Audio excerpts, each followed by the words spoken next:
Our world, warm, comfortable, familiar. But when we look up, we wonder, do we occupy a special place in the cosmos? Or are we merely a celestial footnote?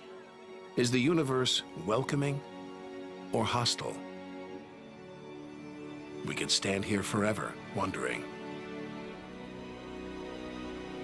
Or we could leave home on the ultimate adventure.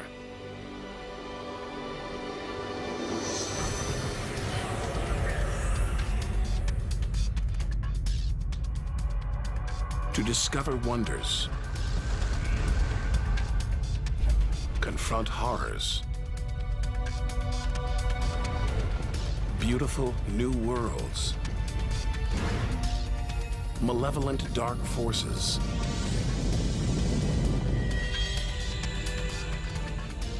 the beginning of time,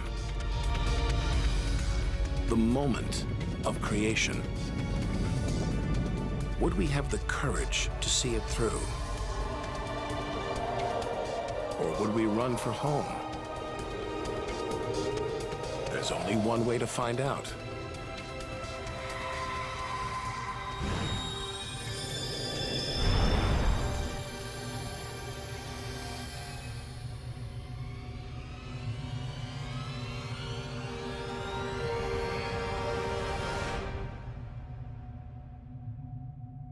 Our journey through time and space begins with a single step. At the edge of space, only 60 miles up, just an hour's drive from home. Down there, life continues. The traffic is awful, stocks go on trading, and Star Trek is still showing.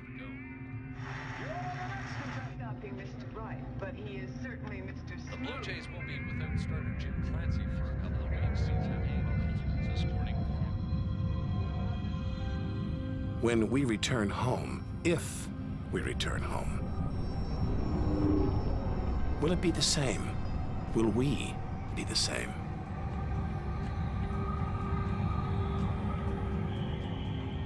We have to leave all this behind, to dip our toes into the vast dark ocean. On to the moon.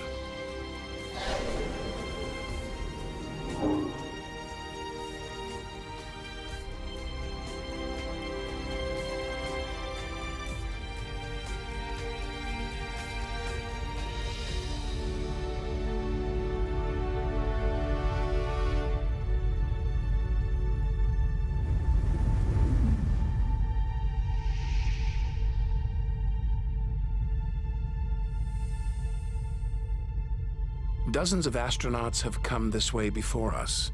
12 walked on the moon itself. Just 250,000 miles from home. 3 days by spacecraft.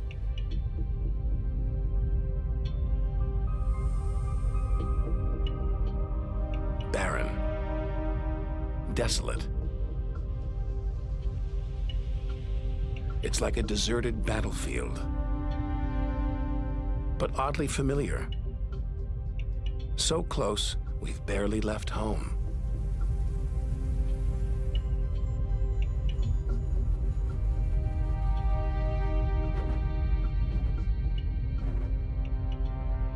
Neil Armstrong's first footprints. Looks like they were made yesterday. There's no air to change them. They could survive for millions of years. Maybe longer than us.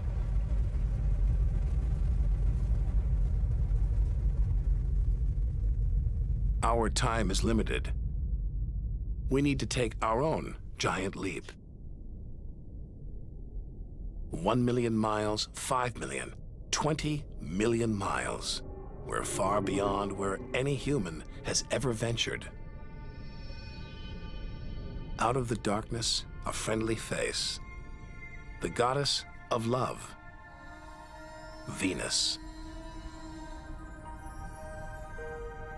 The morning star, the evening star, She can welcome the new day in the east, say goodnight in the west.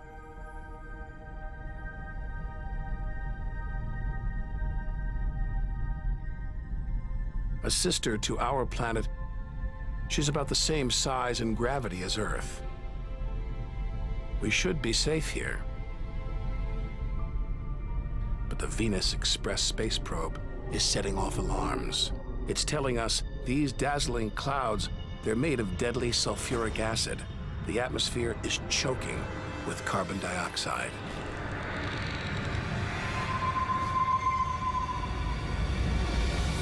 Never expected this. Venus is one angry goddess.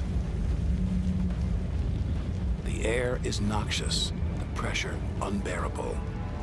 And it's hot, approaching 900 degrees. Stick around and we'd be corroded, suffocated, crushed, and baked.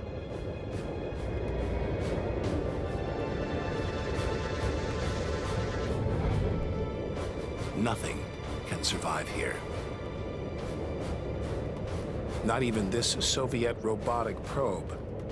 Its heavy armor's been trashed by the extreme atmosphere.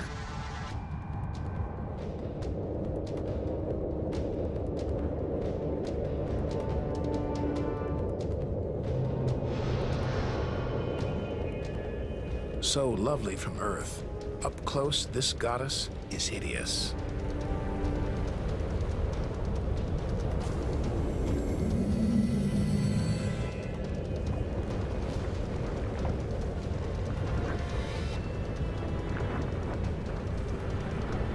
She's the sister from hell, pockmarked by thousands of volcanoes.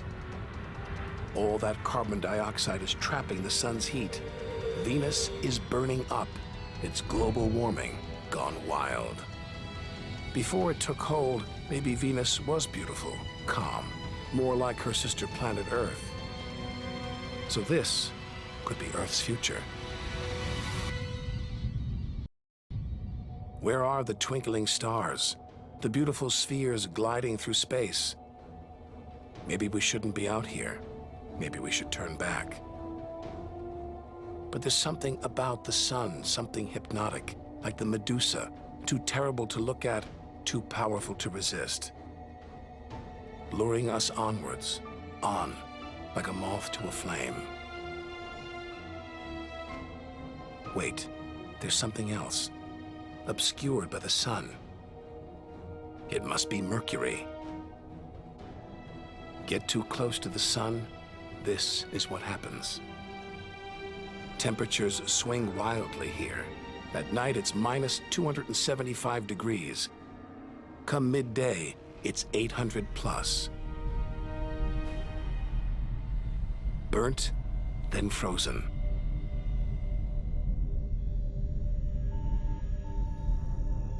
The Messenger space probe is telling us something strange. For its size, Mercury has a powerful gravitational pull. It's a huge ball of iron, covered with a thin veneer of rock, the core of what was once a much larger planet. So where's the rest of it?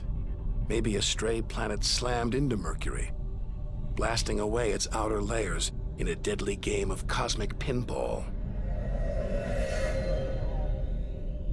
Whole worlds, on the loose, careening wildly across the cosmos, destroying anything in their path. And we're in the middle of it. Vulnerable, exposed, small. Everything is telling us to turn back. But who could defy this? The sun, in all its mesmerizing splendor. Our light, our lives. Everything we do is controlled by the sun, depends on it. It's the Greek god Helios driving his chariot across the sky. The Egyptian god Ra, reborn every day. The summer solstice sun rising at Stonehenge. For millions of years, this was as close as it got to staring into the face of God.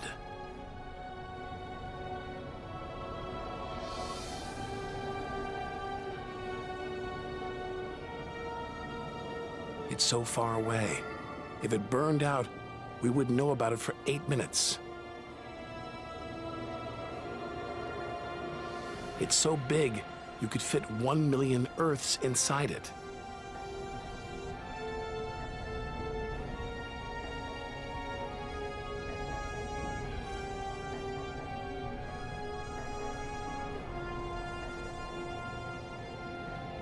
But who needs numbers?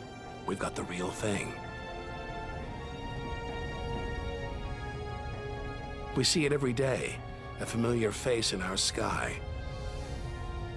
Now, up close, it's unrecognizable. A turbulent sea of incandescent gas. The thermometer pushes 10,000 degrees. Can't imagine how hot the core is. Could be tens of millions of degrees.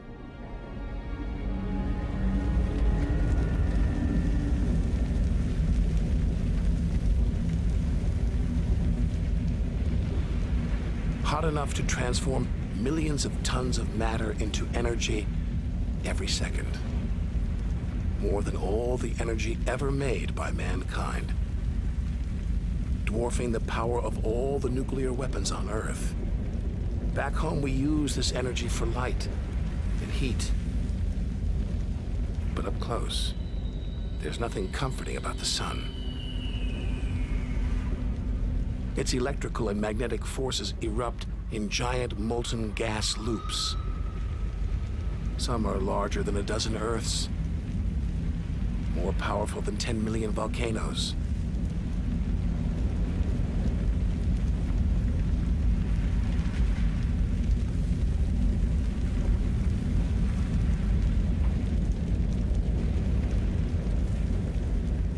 And when they burst through, they expose cooler layers below,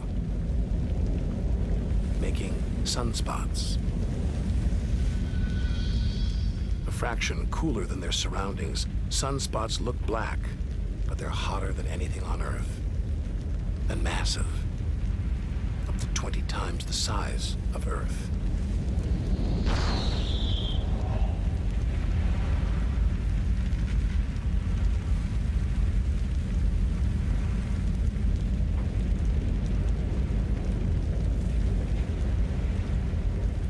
But one day, all this will stop. The sun's fuel will be spent.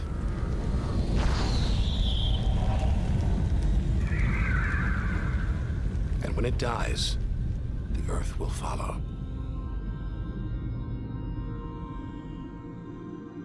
This God creates life, destroys it, and demands we keep our distance.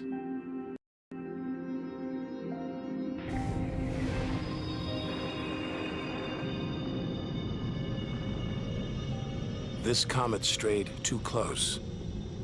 The sun's heat is boiling it away, creating a tail that stretches for millions of miles.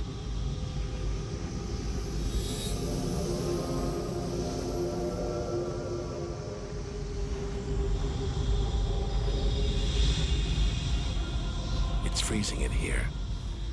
There's no doubt where this comet's from, the icy wastes of deep space. But all this steam, geysers and dust, it's the sun again, melting the comet's frozen heart. Strange, a kind of vast, dirty snowball covered in grimy tar. Tiny grains of what looks like organic material preserved on ice since who knows when. Maybe even the beginning of the solar system. Say a comet like this crashed into the young Earth billions of years ago. Maybe it delivered organic material and water, the raw ingredients of life. It may even have sown the seeds of life on Earth that evolved into you and me.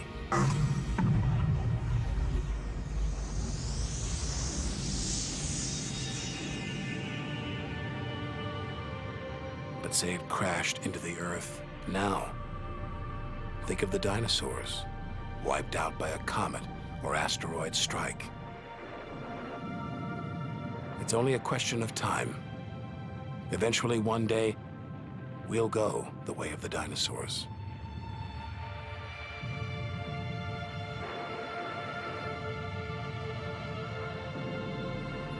If life on Earth was wiped out, we'd be stuck out here, homeless, adrift in a hostile universe. We need to find another home.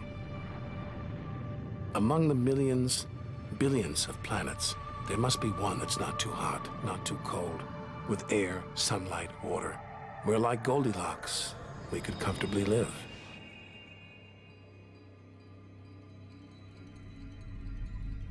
The red planet. Unmistakably, Mars. For centuries, we've looked to Mars for company, for signs of life.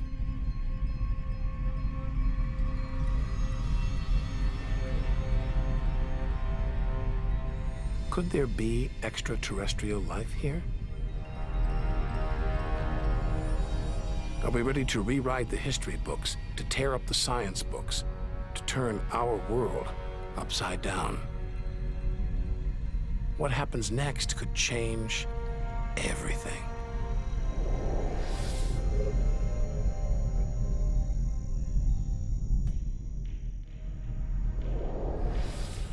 Mars is the planet that most captures our imagination. Think of B-movies, sci-fi comics. What follows? Martians. It's all just fiction, right? But what if there really is something here? Hard to imagine, though. Up close, this is a dead planet. The activity that makes the Earth livable shut down millions of years ago here. Red and dead. Mars is a giant fossil.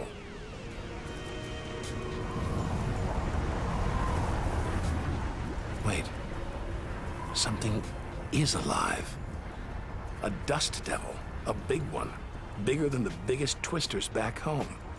There's wind here. And where there's wind, there's air. Could that air sustain extraterrestrial life?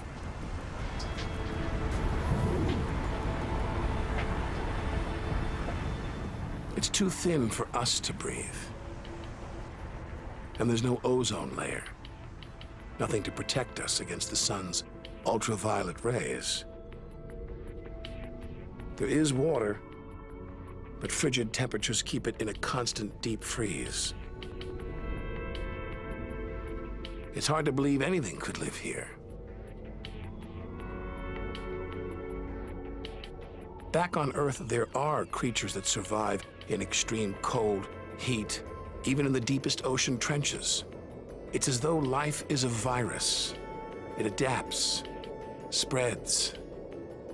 Maybe that's what we're doing right now, carrying the virus of life across the universe. Even in the most extreme conditions, life usually finds a way. But on a dead planet, with no way to replenish its soil, no heat to melt its frozen water,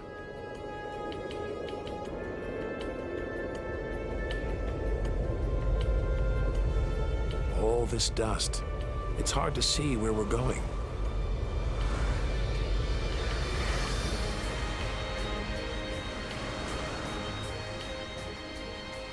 Olympus Mons, named after the home of the Greek gods.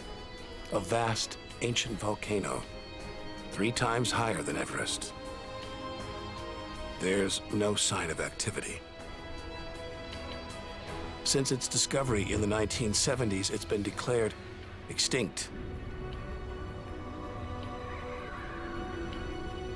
Hang on.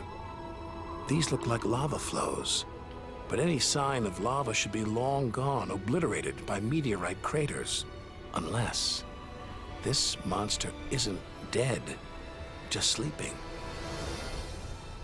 There could be magma flowing beneath the crust right now, building up, waiting to be unleashed. Volcanic activity could be melting frozen water in the soil, pumping gases into the atmosphere, recycling minerals and nutrients, creating all the conditions needed for life.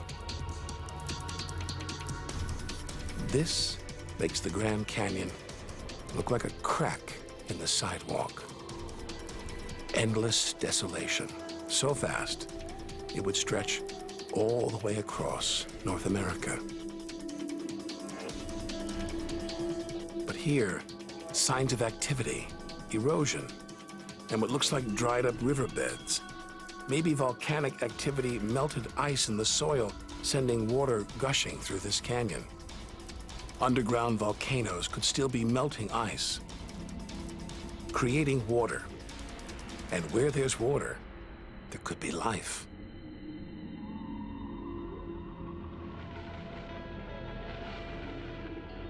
The hunt for life is spearheaded by this humble fellow, the NASA rover Opportunity. It's finding evidence that these barren plains were once ancient lakes or oceans that could have harbored life.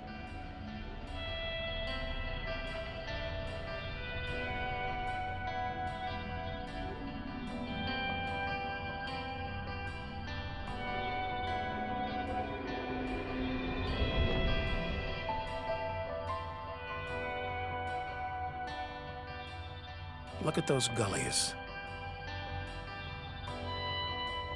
Probes orbiting Mars keep spotting new ones. More proof that Mars is alive and kicking. That water is flowing beneath its surface right now. Water that could be sustaining Martian life.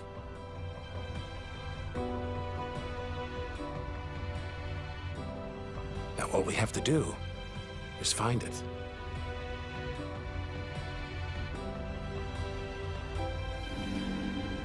Maybe we've already found what we're looking for on Earth.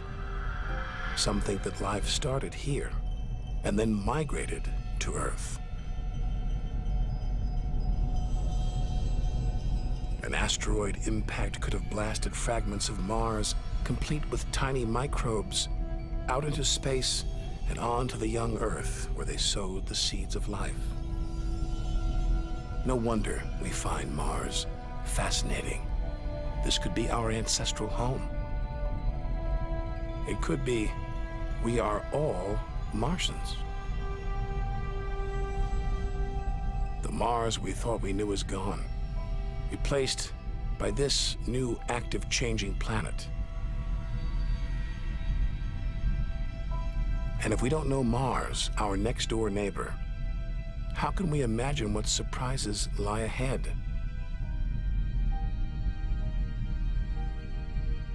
Our compass points across the cosmos, back in time 14 billion years, to the moment of creation.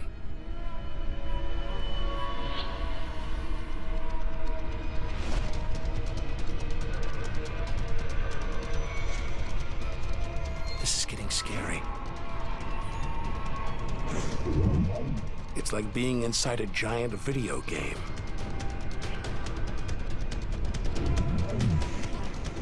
These are all too real. Asteroids, some of them hundreds of miles wide. This one must be about 20 miles long. And there, perched on it, a space probe. Can't have been easy parking on an asteroid traveling at 50,000 miles an hour. It's a lot of effort just to investigate some rubble. Rubble that regularly collides, breaks up, and rains down on Earth as meteorites. Our ancestors saw shooting stars as magical omens, and they were right. Rubble like this came together to make the planets, including our own.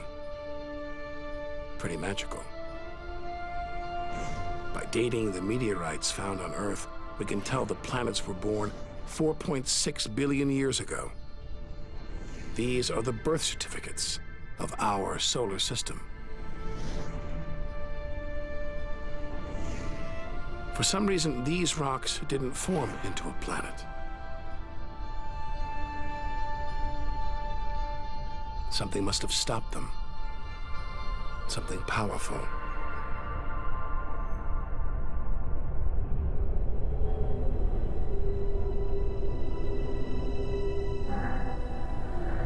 Jupiter.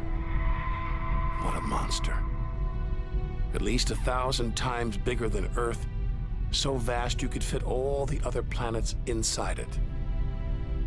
Something this massive dominates its neighbors. Its gravity is pulling the asteroids apart.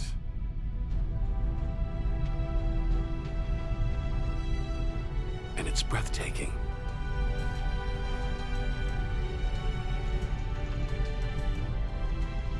But this beauty is a beast. It's almost all gas. Land here and we'd sink straight through its layers into oblivion.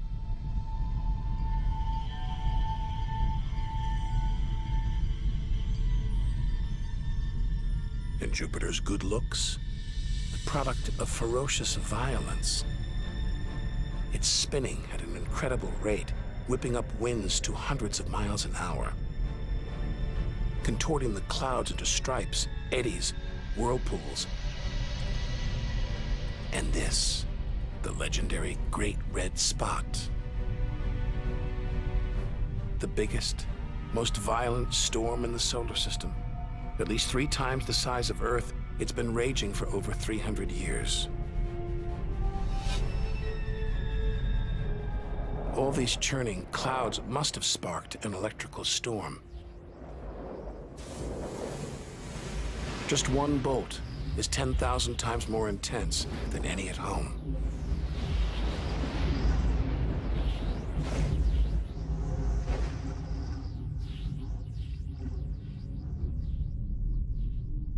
Looks like the safest place to see Jupiter is from a distance.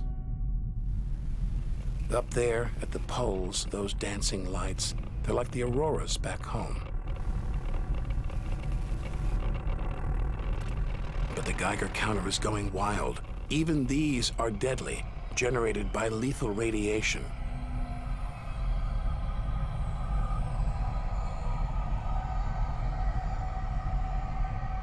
Out here, nothing is what it seems. The universe is full of terrors, traps,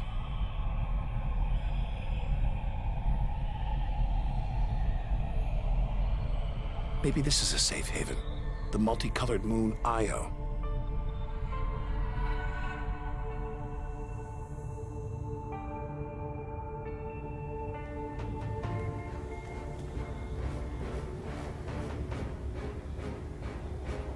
Wrong. Very wrong. Those brilliant colors are molten rock, volcanoes, spewing lava.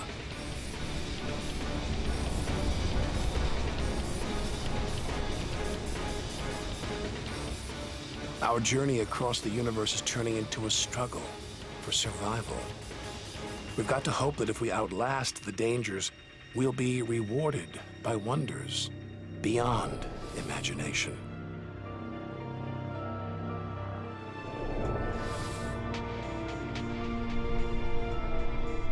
"400 million miles from Earth. Flying a commercial airliner here would take nearly a century. What a weird-looking place. And yet, strangely familiar.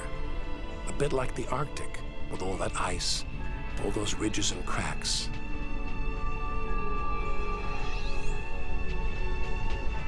It's Jupiter's moon, Europa. And maybe like the Arctic, this ice is floating on water, liquid water. But we're 500 million miles from the sun. Surely Europa is frozen solid.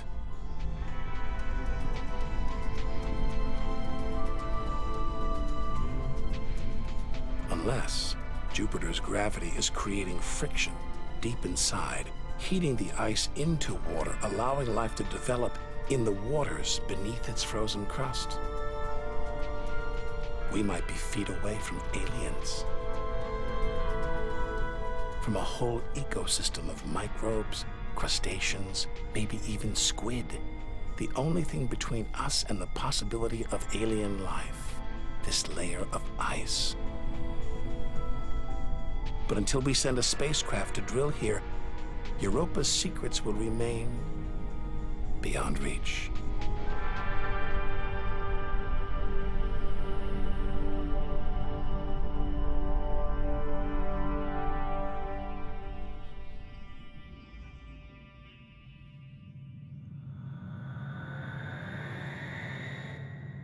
It's captivated our imaginations, haunted our dreams.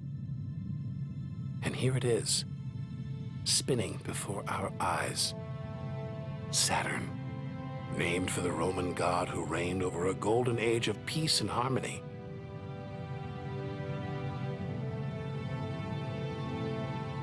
This planet's a giant ball of gas, so light it would float on water. Its spectacular rings would stretch almost from Earth to the moon.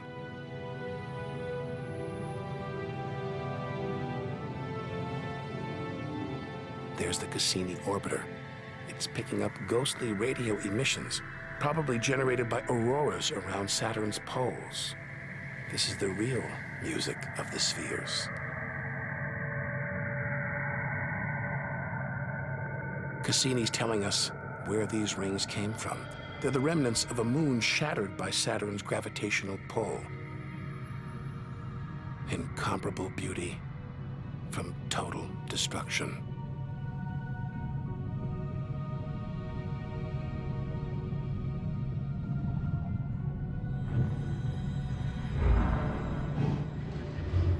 Billions of shards of ice, some as small as ice cubes, others the size of houses.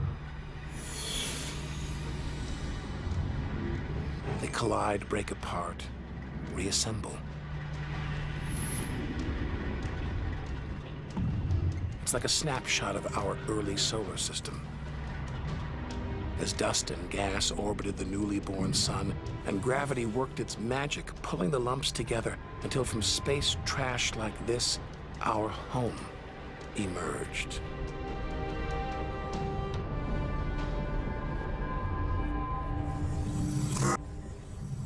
We could stay here forever.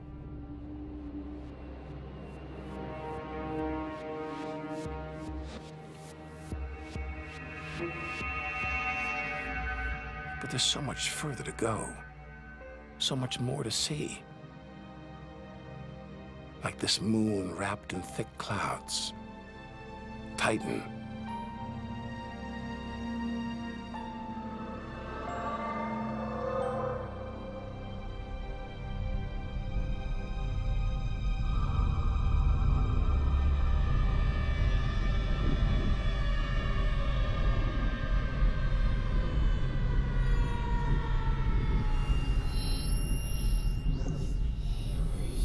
There's an atmosphere down here.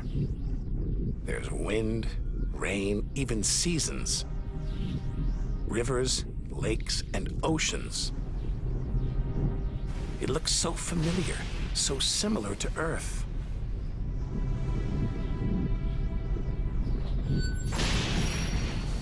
But that's not water. It's liquid natural gas.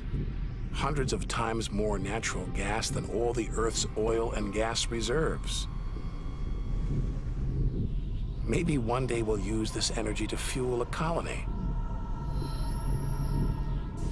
Assuming there isn't life here already.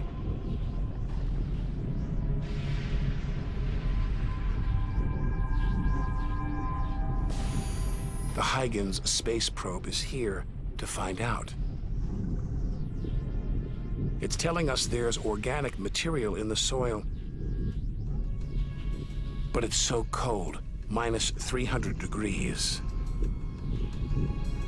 There's no way life could develop. Unless Titan warms up. The sun is supposed to get hotter. When it does, maybe life will spring up here, just like it did on Earth. And as the Earth gets too hot for us, maybe we'll move to Titan. One day we might call this distant land home.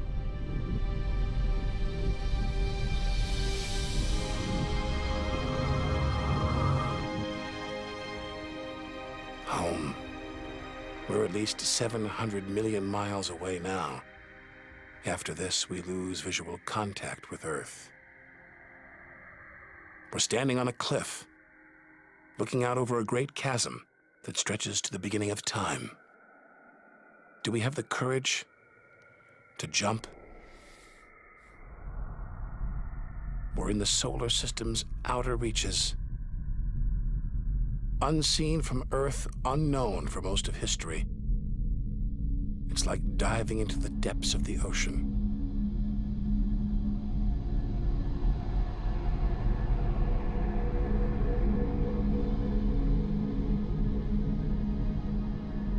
Those rings make it look like Uranus has been tilted off its axis, toppled over by a stray planet.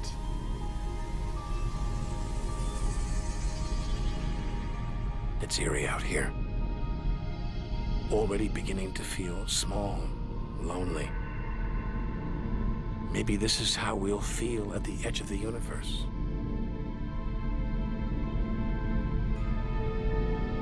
But we've barely left the shore. If the solar system was 1 mile wide, so far we've traveled about 3 inches.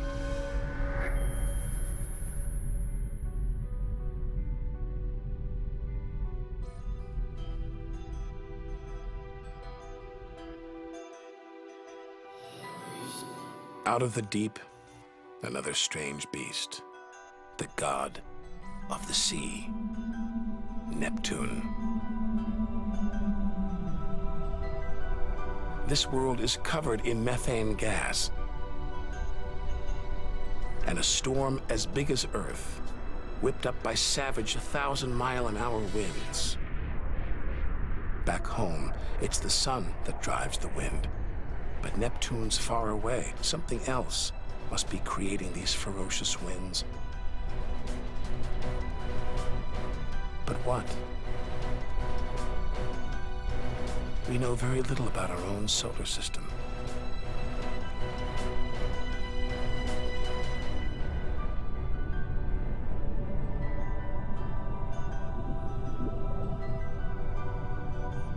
After all those balls of gas, a solid moon. Triton. Solid, but not stable. Just look at those geysers, cosmic smokestacks, pumping out strange soot. And this moon is revolving around Neptune in the opposite direction of the planet's spin. A cosmic battle of wills that this angry moon is destined to lose. Neptune's massive gravity is pulling on Triton, slowing it down, reeling it in. One day, it will be ripped apart by Neptune. And that's it. No more moons, no more planets in our solar system. It's getting colder. We're getting further from the sun, slipping from the grip of its gravitational tentacles. But this isn't a void. It's teeming with frozen rocks, like Pluto. Until recently, we thought Pluto was alone. Beyond it, nothing. We were wrong. More frozen worlds. Discovery so new nobody can agree what to call them. Plutinos, ice dwarfs, cubewanos. Our solar system is far more chaotic and strange than we had imagined. Now we're 8 billion miles from home. The most distant thing ever seen that orbits the sun. Another small, icy world, Sedna, discovered in 2003.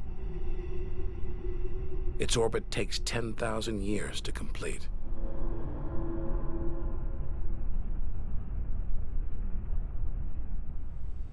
hang on. There's something else out here. 10 billion miles from home, the space probe Voyager 1. This bundle of aluminum and antennae give us close-up views of the giant planets and discovered many of their strange moons. It's traveling 20 times faster than a bullet, sending messages home.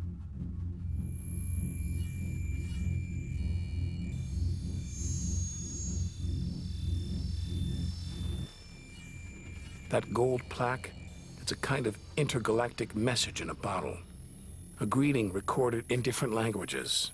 Hello from the children of planet Earth. Hola, saludos a todos.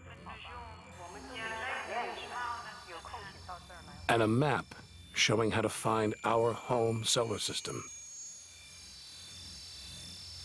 The great physicist Stephen Hawking thinks it was a mistake to roll out the welcome mat.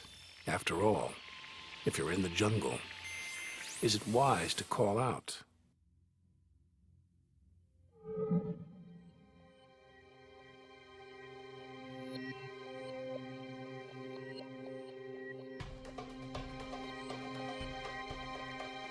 These comets look like the ones we saw earlier. There's a theory that the raw materials for life began out here on a rock like this until something dislodged it, sending it hurtling towards the Earth. And seeing all this ice, maybe comets carried water to Earth too. The water in the oceans, in your body. All from this distant celestial ice machine.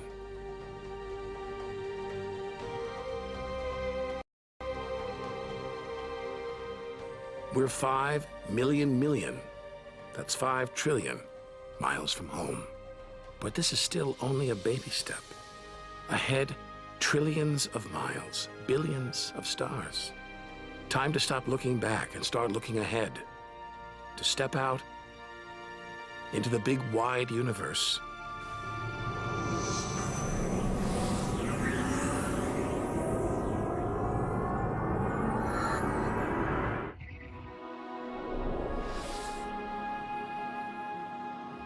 Interstellar space.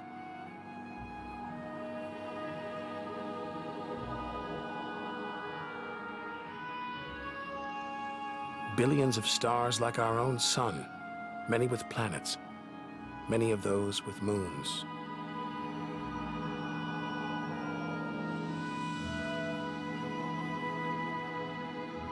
It's hard to know which way to go. There are infinite possibilities. We're going to need a serious burst of acceleration.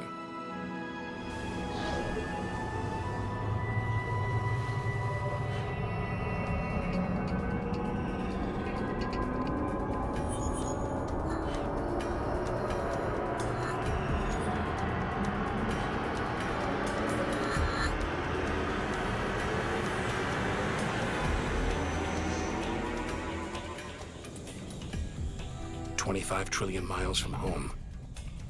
A 150,000-year ride in the space shuttle.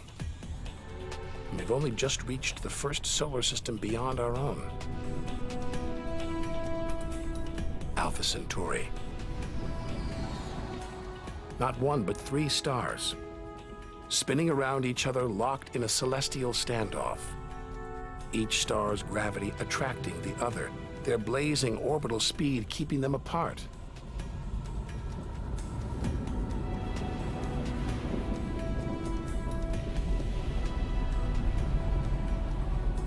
Get between them and we'd be vaporized. Trillions of miles from home. So far that miles are becoming meaningless. Out here we measure in light years. Light travels 6 trillion miles a year, so we are over 4 light years from home. Distances so vast, they're mind-boggling.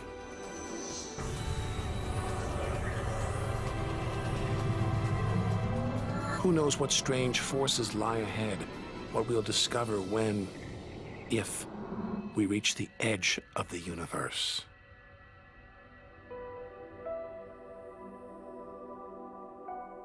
"10 light years from Earth, the star Epsilon Eridani.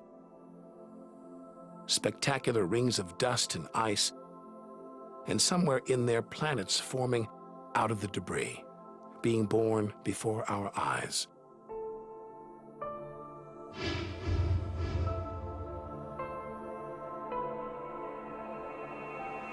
Asteroids and comets everywhere.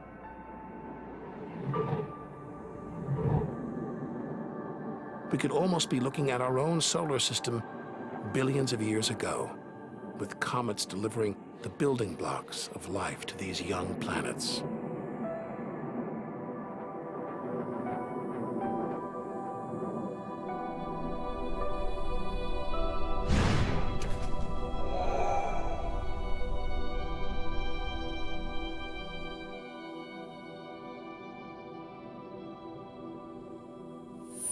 At the center of all the action, a star smaller than our sun, still in its infancy. Any life in this solar system would be primitive at best.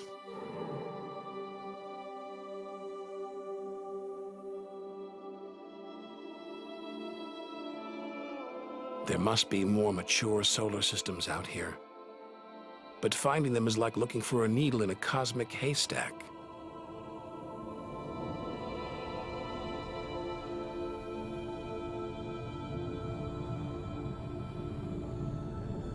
"20 light years from Earth. Star Gliese 581.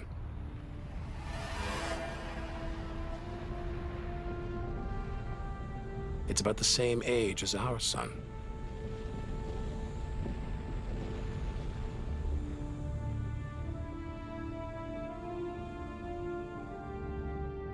This planet is just the right distance from its sun.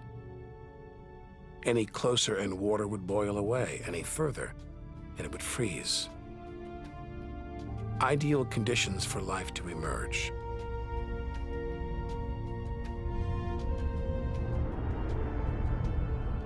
And if a comet has struck, delivering water and organic materials, then life, complex beings like us, even civilizations like our own, could be down there, right now.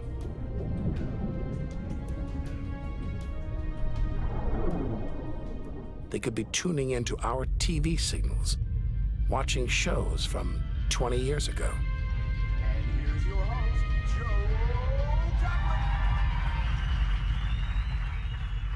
But until we devise a way of communicating over these vast distances, all we can do is speculate.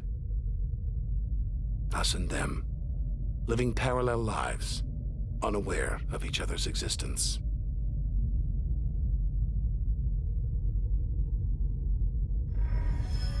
Unless life has come and gone.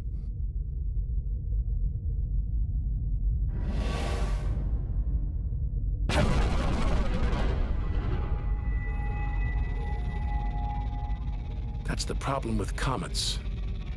They're creators and destroyers, as the dinosaurs found out the hard way. This is the needle in the cosmic haystack, the closest we've come to a habitable solar system like our own, but it's a chance encounter. There could be hundreds, millions more solar systems like this out there, or none at all.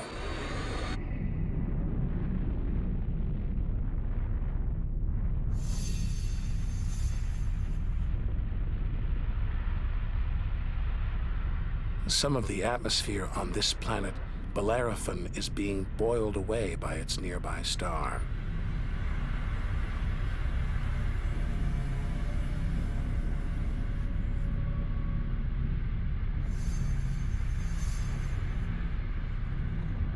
From Earth, we can't see planets this far out. They're obscured by the brilliance of their neighboring stars. But the planets have a minute gravitational pull on those stars, measure these tiny movements, and we can prove they exist.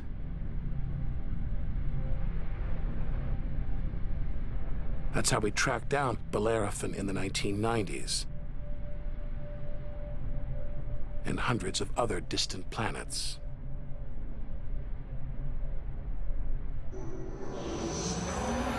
"65 light years from Earth. Turn on your TV here and you'd pick up Hitler's Berlin Olympics."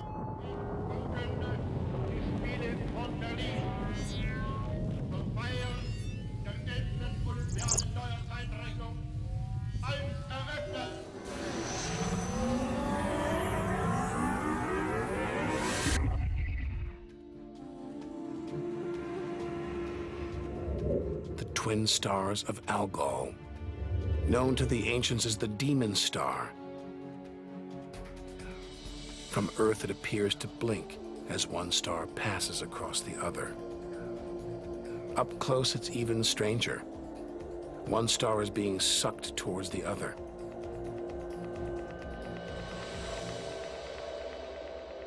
Almost 100 light years from home, faint whispers from one of the first ever radio broadcasts. We appreciate it if anyone hearing this broadcast would communicate with us. We are very anxious to know how far the broadcast is reaching.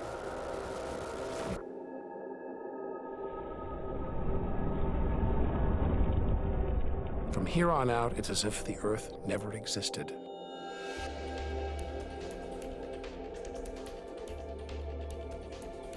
Feels like a lifetime since we stood on that beach, looking up at the sky, wondering where and how we fit in. We've learned one thing for sure.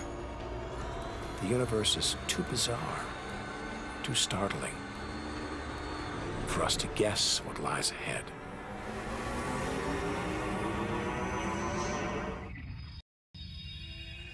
Deep inside our galaxy, the Milky Way. Pinpricks of light that have inspired 1,001 tales. The Seven Sisters, the daughters of the ancient Greek god Atlas, transformed into stars to comfort their father as he held the heavens on his shoulders.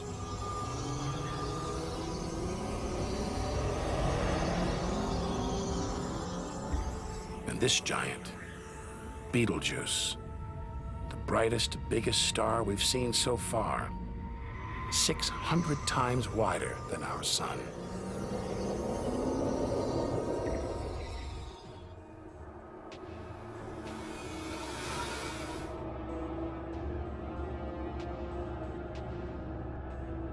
But this, it's not a star, not a planet. Not like anything we've seen.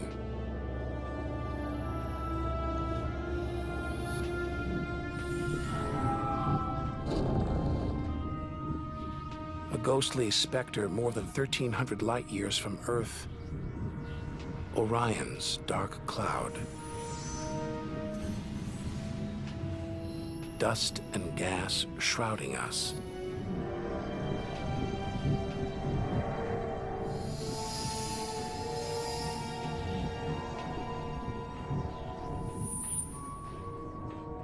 There, deep inside, a light, pulling the dust and gas towards it, heating up, merging into a ball of burning hot gas. Like a star, like our sun, in miniature. Inside, it's millions of degrees. So hot it's beginning to trigger nuclear reactions, the kind that keep our sun shining, making energy, radiation, light. A star is being born.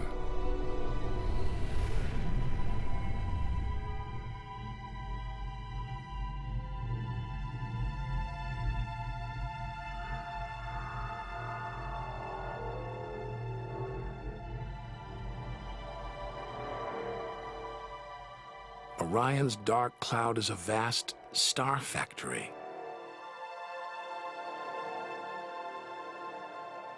We're witnessing the birth of the future universe.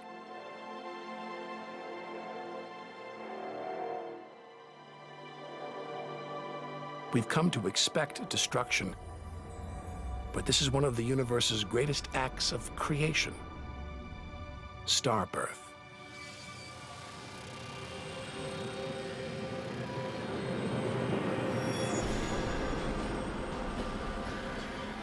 This doesn't look right.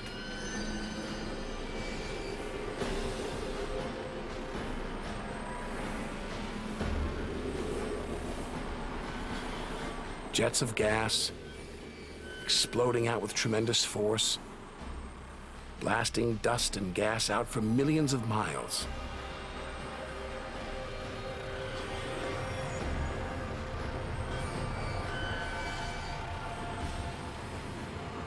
It's unbelievably violent and creative. Nebula. Vast, glowing clouds of gas hanging in space. With no wind out here, they'll take thousands of years to disperse.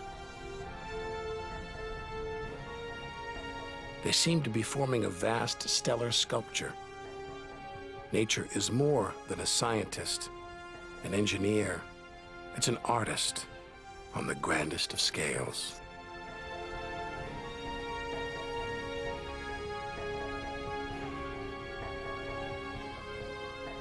And this is a masterpiece.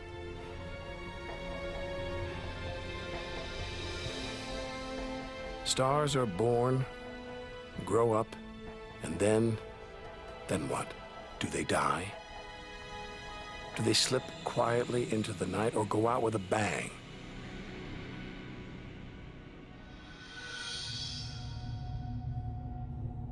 Somewhere between here and the edge of the universe lies the answer.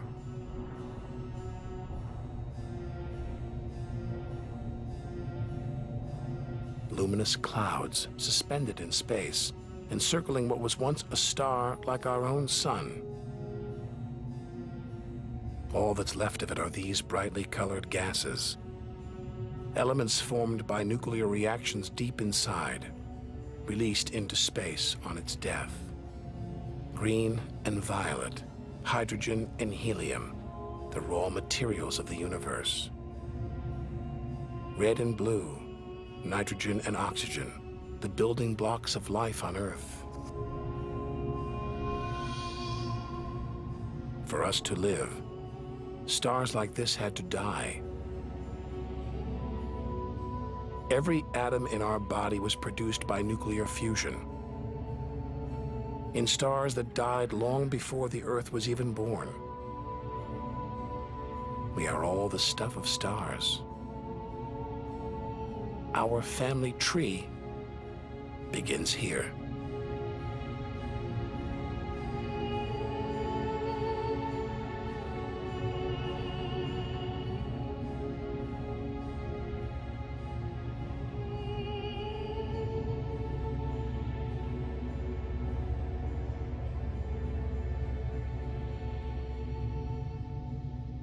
At its heart, the ghost of a star. A white dwarf. White, hot, small, but unbelievably dense. In the star's dying moments, its atoms fused and squeezed together, making it so dense that just a teaspoon of this white dwarf would weigh 1 ton.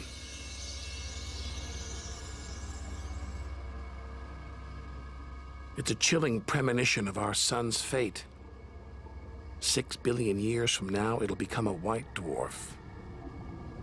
Its death will herald the end of life on Earth. Makes you wonder how many other worlds have come and gone. Celestial stories left untold. Lost forever. But the greatest story of them all is still to be told. We must go back through time to the very first chapter to learn how the universe began.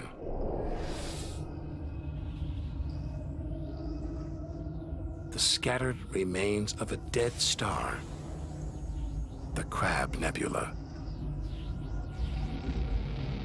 6,000 light years from home, deep inside a stellar graveyard. We've learned so much, seen things we'd never have believed possible. Now sights like this, wonders once beyond imagination, we take in our stride. We're ready to face whatever lies ahead, determined to reach the edge of the universe. This is the calm after the storm, after a massive explosion, a supernova that turned a star into dust and gas.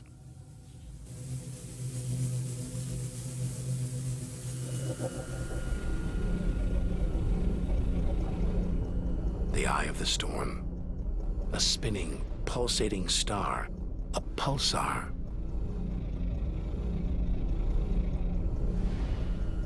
Gravity has squeezed the giant star's core down to this.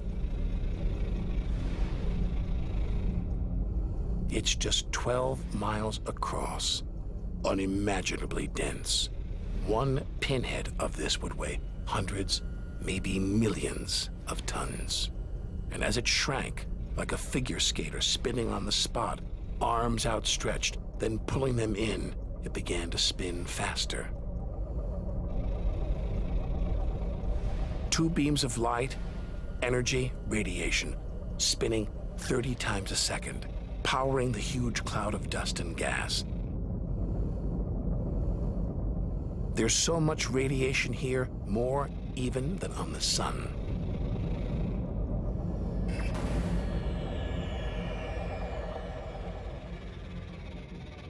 That was easily the deadliest thing we've encountered so far.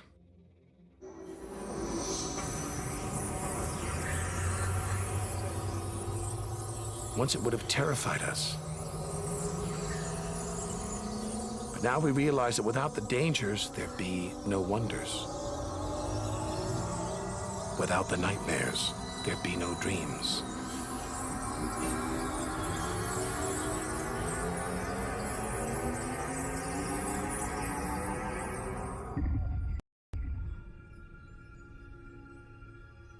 Getting a strange sensation. A feeling as though there's something bad out here. A malevolent presence. The one thing we didn't want to encounter. Impossibly black, blotting out the stars behind it. We're staring into the face of extinction. The remains of a giant star. A black hole.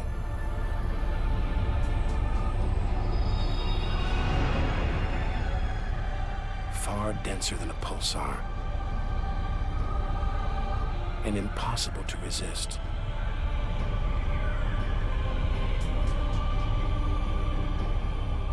Its gravity is so intense, not even light can escape.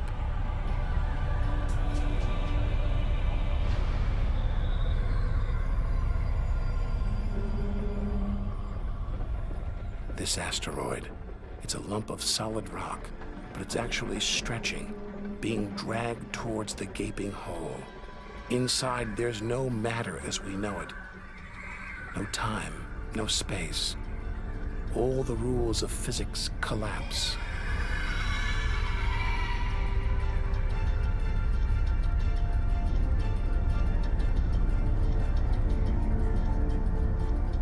The asteroid is gone. Nobody really knows where. This is the edge of human understanding. There could be millions of black holes creeping around our galaxy, more perhaps than all the stars in the sky. But we wouldn't see them until it was too late.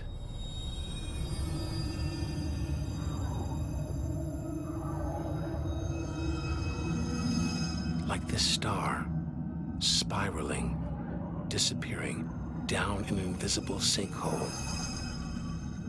Who's to say we don't live inside a vast black hole? That the whole universe isn't inside one right now, inside another universe. Think about it for too long and your mind reels. Sometimes it feels like the more we see, the less we know.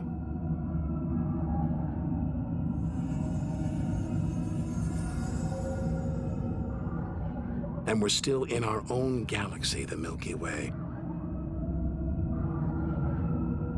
The vastness of the universe beyond still lies ahead. The wonders, the dangers, the secrets, they're out there,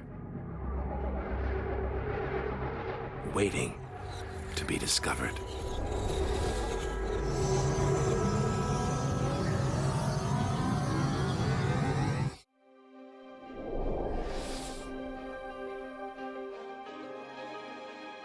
"7,000 light years from home." It's as though we're in a forest thick with trees, each so beautiful, so fascinating, it's impossible to look beyond, to see the bigger picture. We have to find a way through to reach the clearing at the galaxy's edge.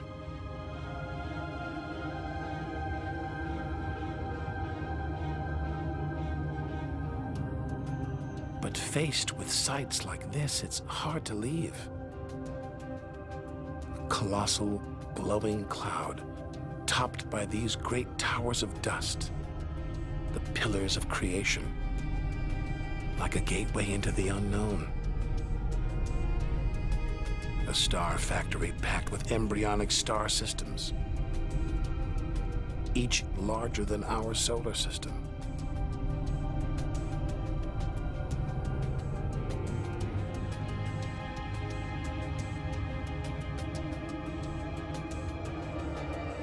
We have to resist its siren song, tear ourselves away, to carry on towards the edge of the galaxy.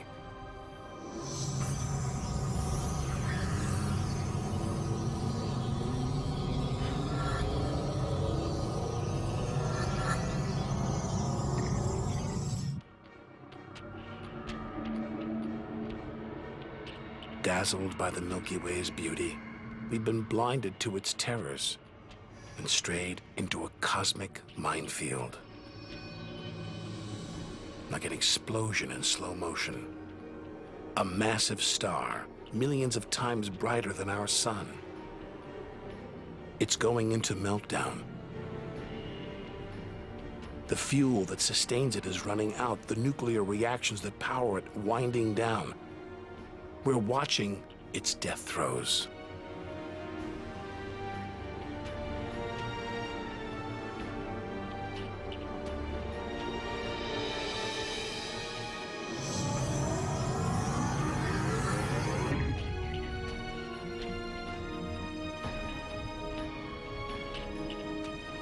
An even bigger, dangerously unstable star.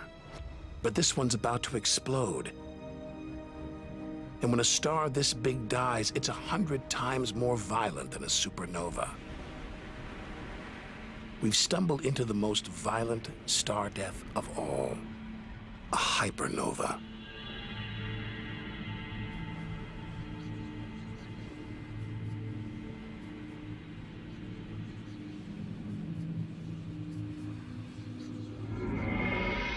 The core's collapsed. It's becoming a black hole.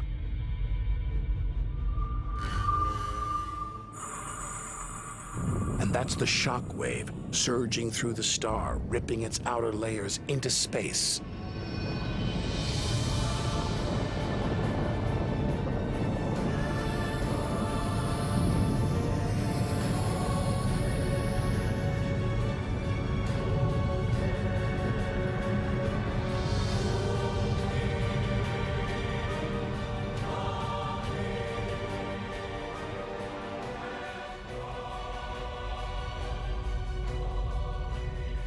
Deadly hypernovas, frozen comets, scorched planets, white dwarfs, red giants.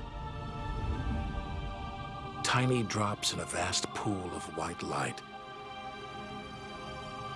Our home galaxy the Milky Way. We wanted to know where we fit in. Here's our answer.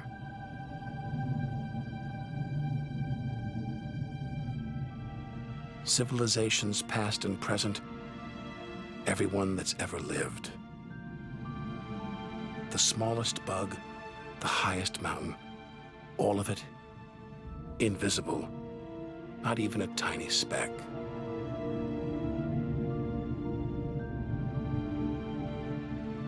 Our home is a minor planet orbiting an insignificant star. If it disappeared right now, who would even notice? And yet, so far we've found nowhere else we would rather live, nowhere we could live. It's only now, far from home, that we're beginning to truly appreciate it.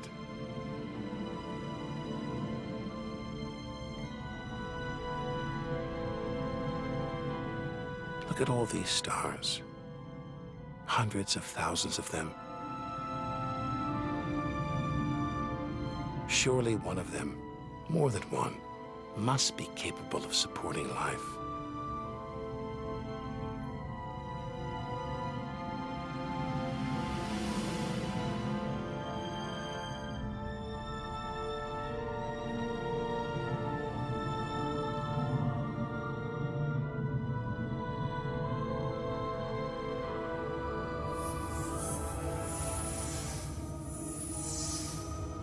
Maybe here in this swarm of stars, the Great Cluster. Back in the 1970s, astronomers sent a message in this direction, detailing the structure of our DNA and our solar system's location. But the message won't arrive here for another 25,000 years.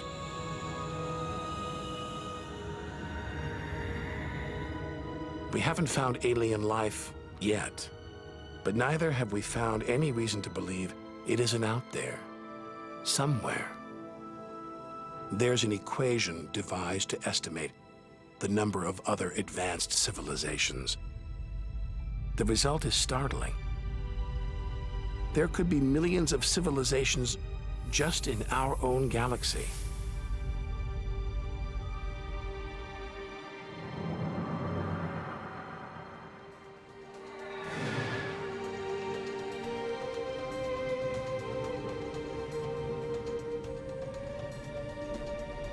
Everything we've seen so far is inside the Milky Way.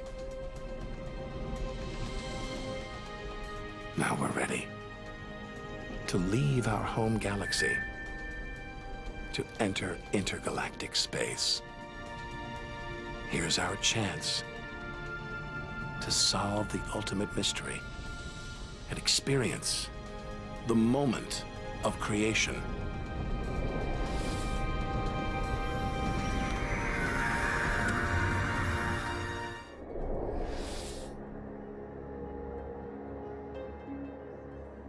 Beyond the Milky Way, through the vast expanse between galaxies, against all the odds, we've made it to intergalactic space.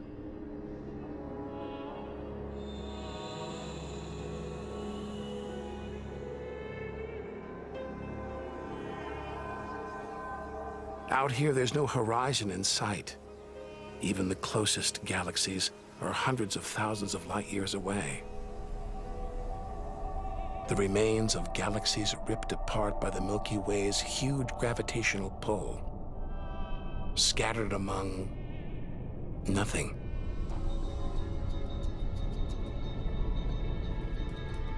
This is as close as the universe gets to a perfect vacuum. But even this isn't totally empty. There are thin wisps of gas, fine traces of dust, and something else. Dark matter.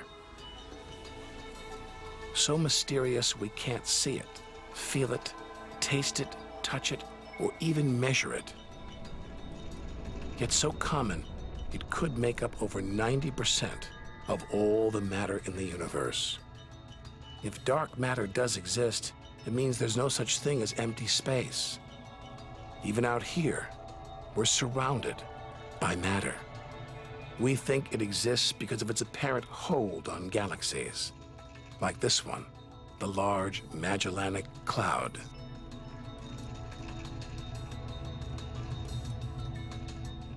A 6 billion year journey in today's fastest spacecraft, 160,000 light years from the Milky Way at the edge of its gravitational reach. This galaxy should spin off into space, but something is holding it here, something invisible, powerful, dark matter. Stars, clusters of stars, nebulae. It's a vast astronomical treasure trove.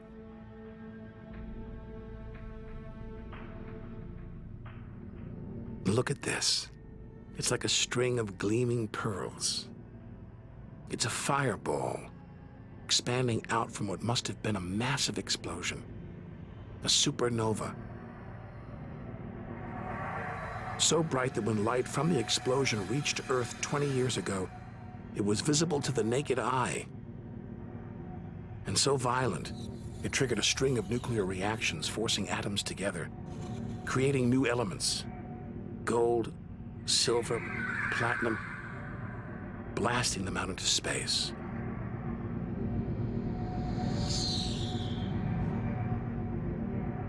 The gold in the ring on your finger was forged in a massive supernova like this, trillions of miles away, billions of years ago. Before we left home, the universe seemed separate, something out there, up in the sky. But now we know better. We are the universe, and it is within us.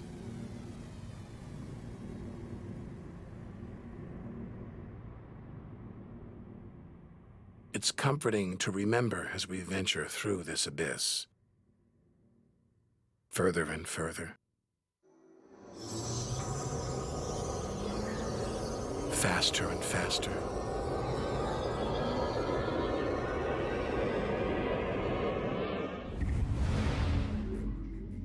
The Andromeda Galaxy, 2.5 million light years away.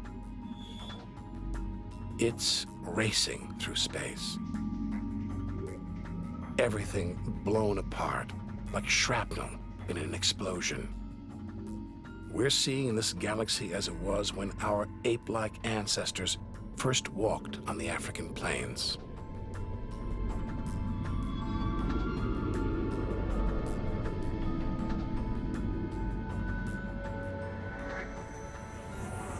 Further through space, and further back in time.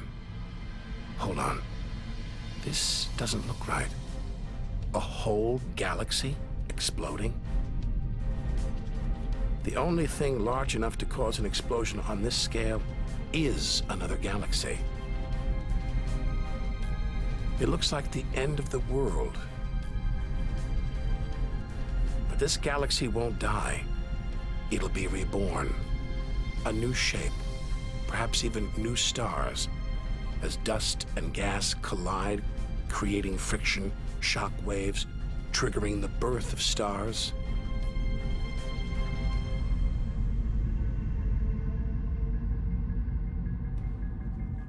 There's order in this chaos, a pattern behind the infinite variety, an endless cycle of birth and death, creation and destruction. It's a pattern woven through the vast fabric of space that binds each of these galaxies. There are billions of galaxies, each with billions, even trillions of stars. Maybe more stars than there are grains of sand on all the beaches on Earth.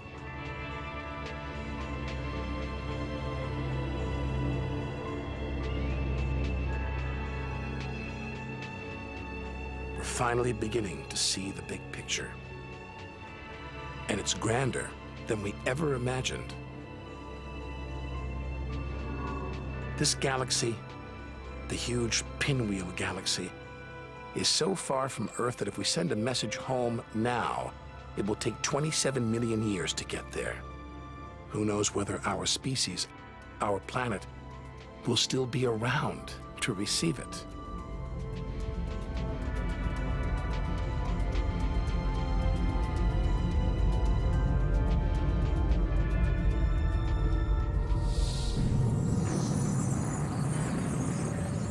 We travel on, back through time. Past the point where the dinosaurs were wiped out. Past the moment where the first creatures crawled onto land.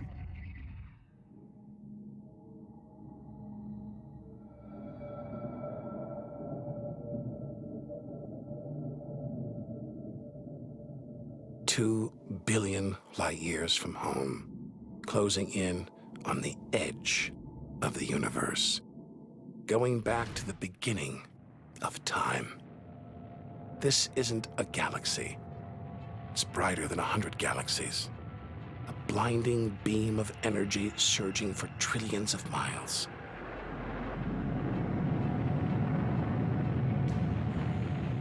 Something this big, this bright, must be incredibly powerful. Experience tells us, out here, power equals danger. It looks like a quasar, the deadliest thing in the universe. Our journey could be over.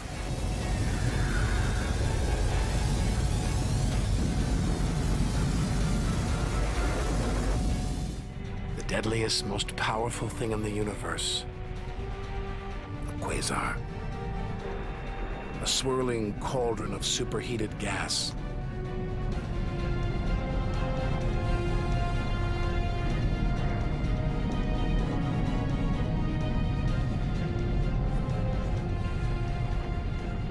This beast has a heart of darkness.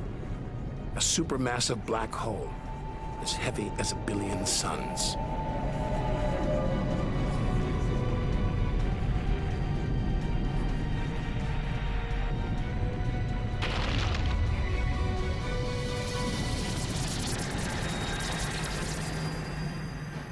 It's ripping apart whole stars, devouring them until they're nothing. Lost forever from the visible universe.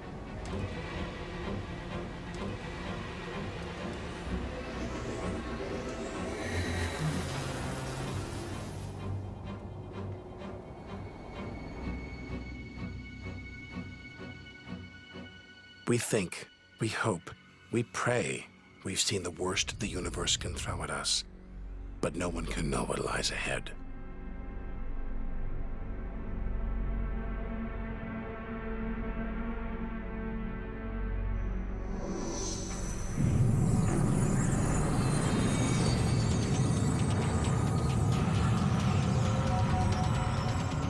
We'll need to go further, go faster.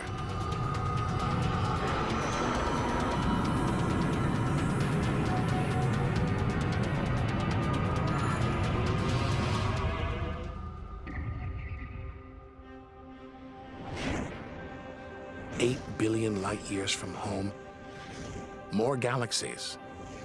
But these look different, ragged, small, close together. We're so far back in time, we're seeing these galaxies as they were before the Earth was born. They're still young, still growing. We're getting close to where and how it all began.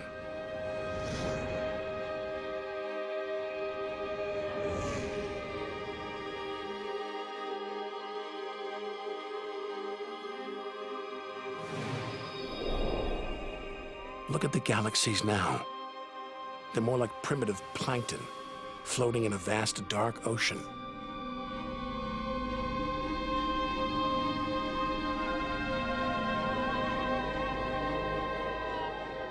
Clouds of dust and gas, dancing, twirling, merging to make embryonic galaxies.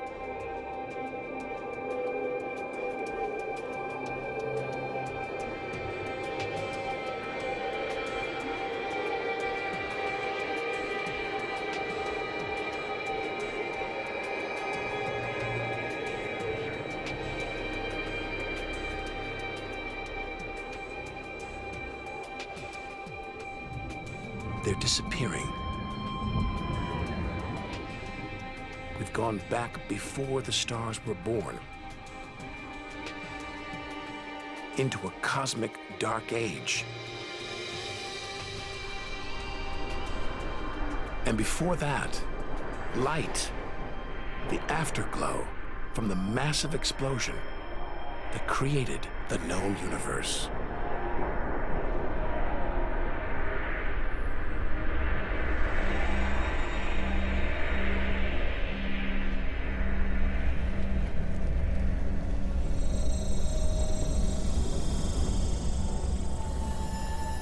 This is it. We've made it. The edge of the universe. 80 billion trillion miles from home. 13.5 billion years ago.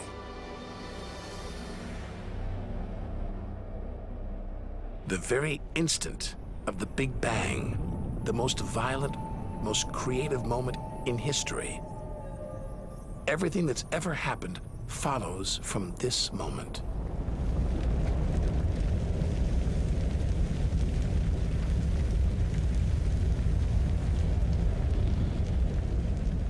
Every religion, every culture has pondered it. But we still don't know what sparked this act of creation, or why. This is where our journey ends, and the universe begins.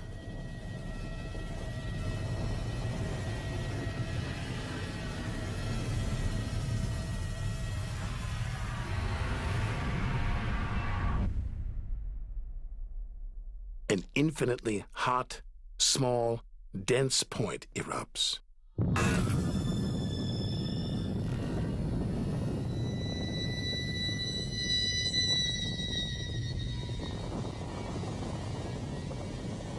Creating space, time, matter, our universe itself. First, it's the size of a subatomic particle. The tiniest fraction of a second later, it's big enough to hold in the palm of your hand. Moments later, it's the size of the Earth.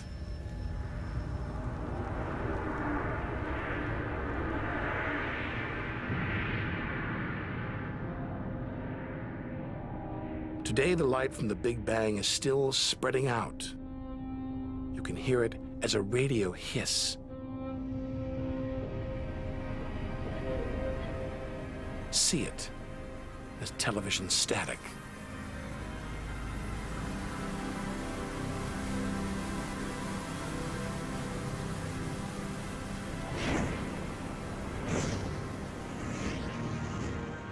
All the wonders we've seen on our journey are sparks flying out from the Big Bang.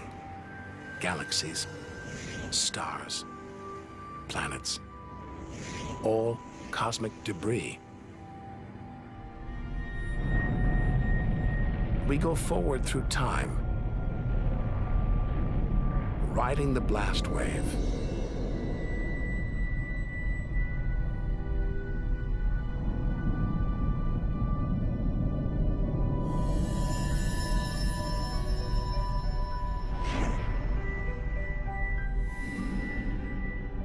Until we reach another cooling cinder swirling in the afterglow of the Big Bang.